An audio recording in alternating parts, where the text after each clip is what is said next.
So now we get to the idea of stability. And so for a general autonomous system,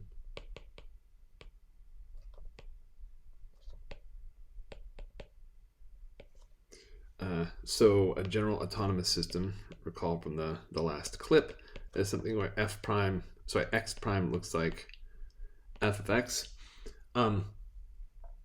Then we have the following definition. So first off, we say that x is a critical point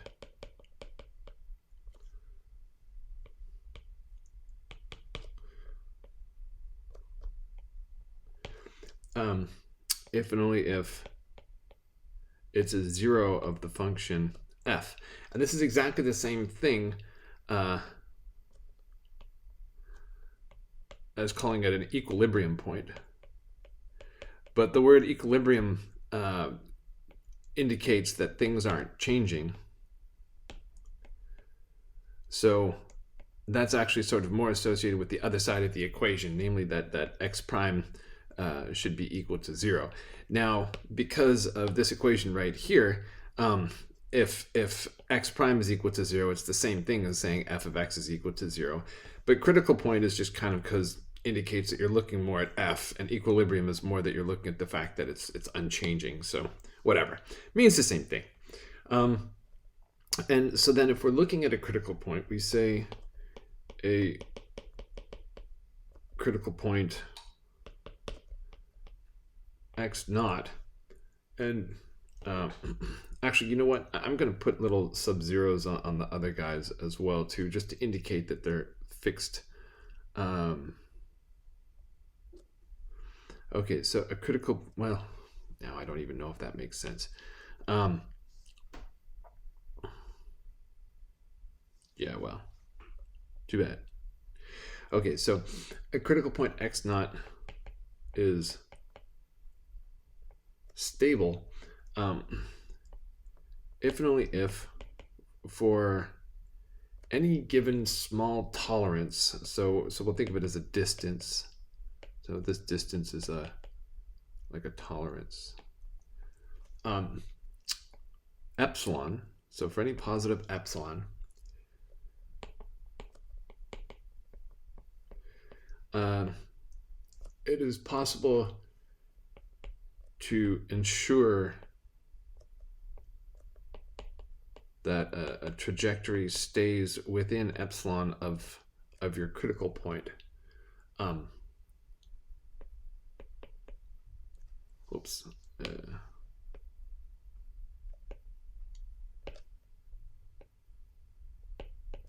So it stays within epsilon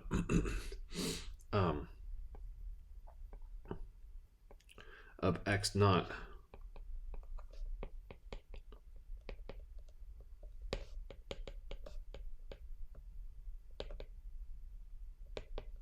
by starting that trajectory sufficiently close to your critical point. And so let's see what I mean here. So suppose we've got some critical point x naught right here, and we fix some distance epsilon. There we go. And so I'm going to have this distance right here be my epsilon. And so I want to see if trajectories started close enough stay within this distance here. So the idea is, and actually let's do this in green. The idea is that I want my solution curve at time 0 to be sufficiently close to x naught. And so by sufficiently close, I'm going to say within delta. So I'll put a little subscript delta on the approximately equal. So that kind of quantifies how approximately equal. It should be within delta. And then if it's that close, then it should hopefully imply that the rest of the trajectory stays within epsilon of this point. Okay, so this is saying if we start within delta, then we stay within epsilon. And so in other words, delta might be, you know, smaller, something like this here. Maybe it's a little too small. And so this radius right here is my delta. And so then the idea is that if I start within the green ball, so maybe here, then I should stay within the blue. So I might wander around. So this is my solution phi. Okay. So if you want things to stay in the blue disk, start in the green disk. And so the notation for these disks here, this is usually written as the ball centered with center x naught, and then radius epsilon. So that's the blue one right there. So another way that I could say this same condition is that if I start off with a trajectory that's in the ball, with radius delta, then that implies that my trajectory will be inside the ball with the same center but radius epsilon for all positive time. And that expresses the idea a little bit more sort of geometrically. However, the way that you'll typically see it written in a book is that the distance from phi naught to x naught being less than delta implies that the distance from the trajectory to x naught stay less than epsilon.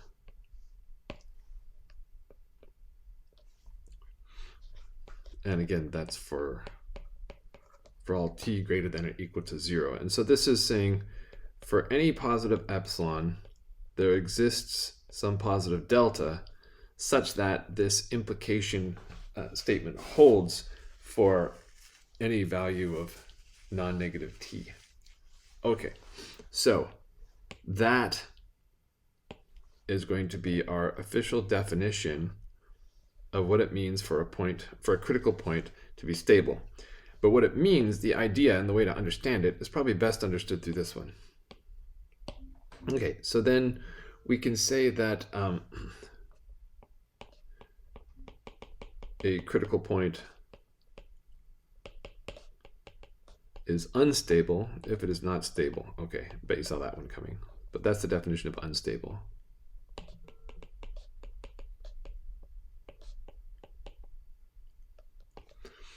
All right. And so what does that mean if you properly negate it? Well, let's see. So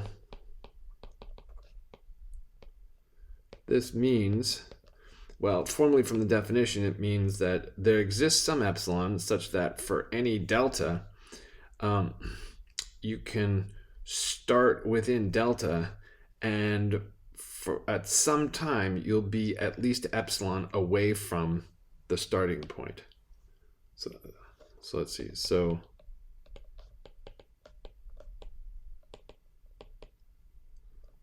there is a distance, positive distance epsilon, such that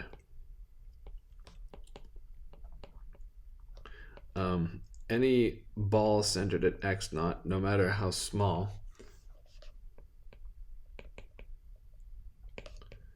contains initial conditions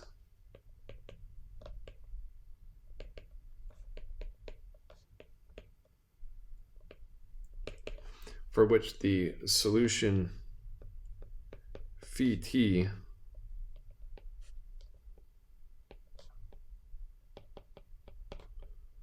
wanders outside the ball of radius epsilon. So it eventually gets at least epsilon away from x naught. Okay, so that's what it means to be unstable. Maybe I'll indicate that's a definition. And then we also have another definition. We can say that a critical point x naught is asymptotically stable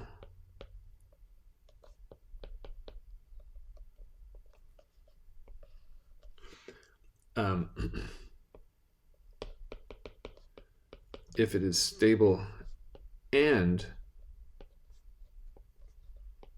if all trajectories starting sufficiently close to x naught actually tend to x naught.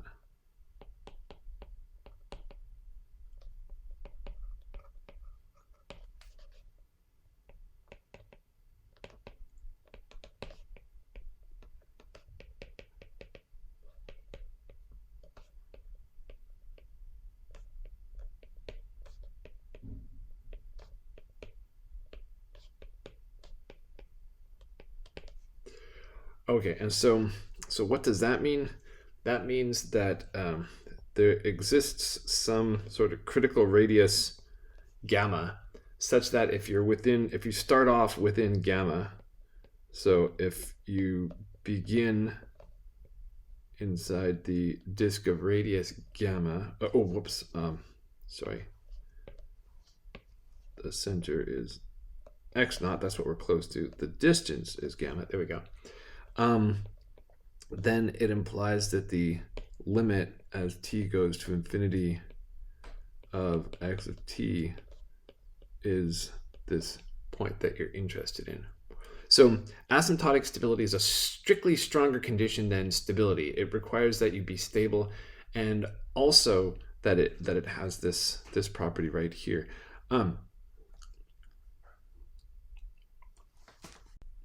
So here's a brain teaser for you. This condition, this condition that we have right here, does not imply that x naught is stable. This has to be assumed independently because it actually does not follow from this. Can you think of an example that might demonstrate how stability does not follow from this condition? So it's not like any kind of behavior that we've seen before, because it can only happen with nonlinear systems. But I'll just leave that with you as a bit of a puzzle.